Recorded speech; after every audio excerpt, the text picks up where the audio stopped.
special guest on the live line right now. We understand he gets up early, a little workout, and then real work. Jean-Luc Grand-Pierre, great to have you on this morning, my friend. Good morning, guys. Pleasure to be on. How you doing? We're doing really good. So what was the workout entail this morning? Actually, this morning was more of a roll out of bed and make sure my voice is clear enough to make sure you guys don't think I slept in. See, you're already living the broadcast life. Forget the heavy workout. Just make sure your voice is clear.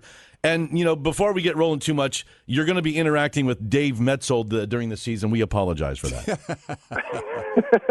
Thank you. I already had my first few encounters with him at the golf tournament earlier, so it could be a long year, but I'm looking forward to it. Right on. So, you got some pretty big shoes to fill, Jean-Luc. When you talk about Bill Davidge, his tenure, doing stuff with the Jackets over many, many years, does that seem like a pretty big thing for you to kind of step into?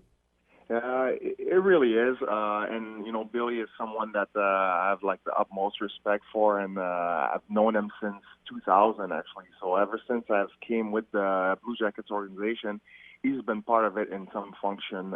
So back then it was more of a as a scout, and then obviously it evolved into radio and then television. So I know people admire him as much as I did, and obviously he's got a long history of doing broadcast, whether it was on radio or television. So it's definitely big shoes to fill, but I'm looking forward to it. I think it's going to be a little bit different with me in front of the camera instead of Billy, but we'll have fun with it. I'm sure you will. Jean-Luc, interesting at the media day yesterday, John Tortorella really expressing his, frustration with a lot of the hockey world that may be panning this Blue Jacket team, talking about having a chip on his shoulder. The guys then coming out kind of expressing the same thing with the guys that left in free agency. How far can that galvanize a team, carry a team, the togetherness and the us against the world attitude?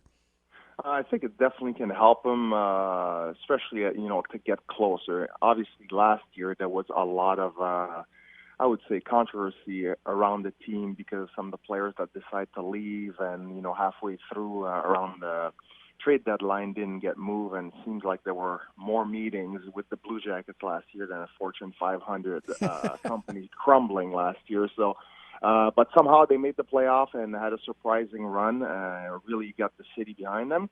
And now obviously you have some of these guys that left this year, and everybody's writing them off. So yes, as a group, I think it's going to help them. And, I think, Jarmo brought up a good point as far as the goaltending, some of the players that they don't necessarily have anymore.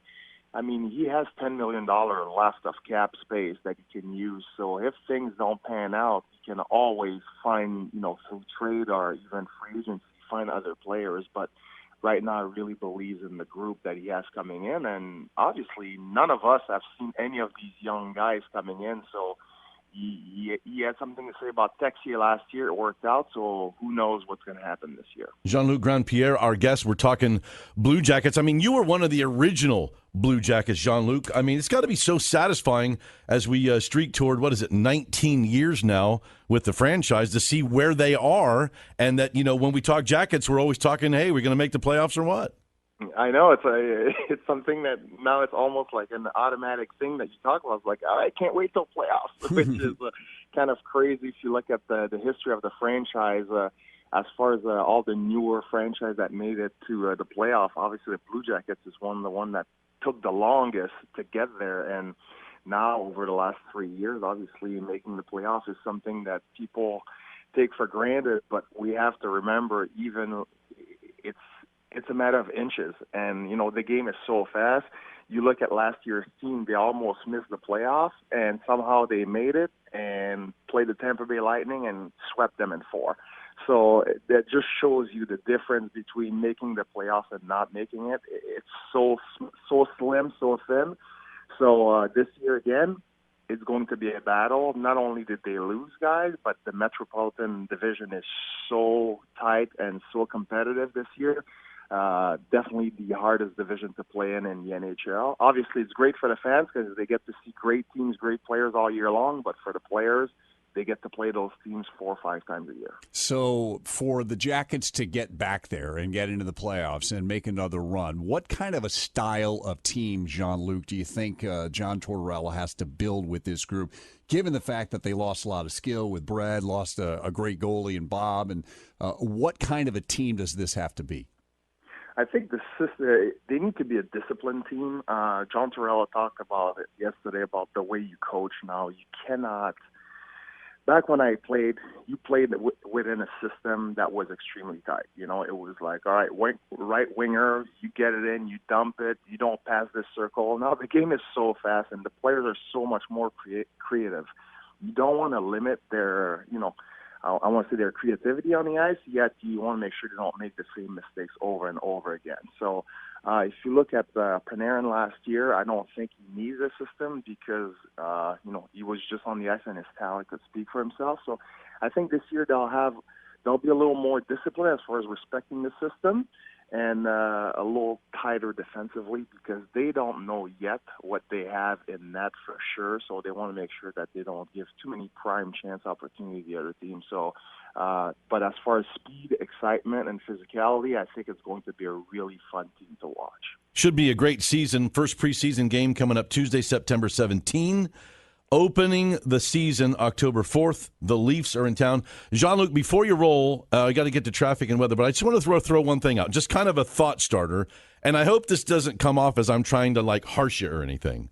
But there's kind of a media deal, at least in the U.S., where you have a name that's like 1 syllable, 2 syllables. Matt McCoy, Joel Riley. You're Jean-Luc Grand-Pierre. Is there any chance we'll be calling you Jean-Luc? Are you going to be JLGP? Is there any talk about shortening it up or giving you a nickname at all? So my nickname is the Hyphenator, and you could call me JL. Absolutely not a problem. JLGP, JL, it's all good. Or, really last resort, you can give me a call and call me Gene or Luck or Jean-Pierre, like all the telemarketer insurance agents and what else, healthcare companies that call you every day. Well, whatever I call you, it is with great respect. You've done it on the ice. You're going to do it in the booth. Really looking forward to seeing you this year, my friend. All right. Thank you, Matt, and Joe as well, and I will talk to you guys soon. Right on. Looking forward to it. That's Jean-Luc Grand-Pierre. He says JL's good. I think we're going to stick with that. I would have said the Hyphenator. Well, the Hyphenator's on today. That is pretty strong. Great guy. And it should be a great season. And thanks, Jean-Luc, for getting up for us.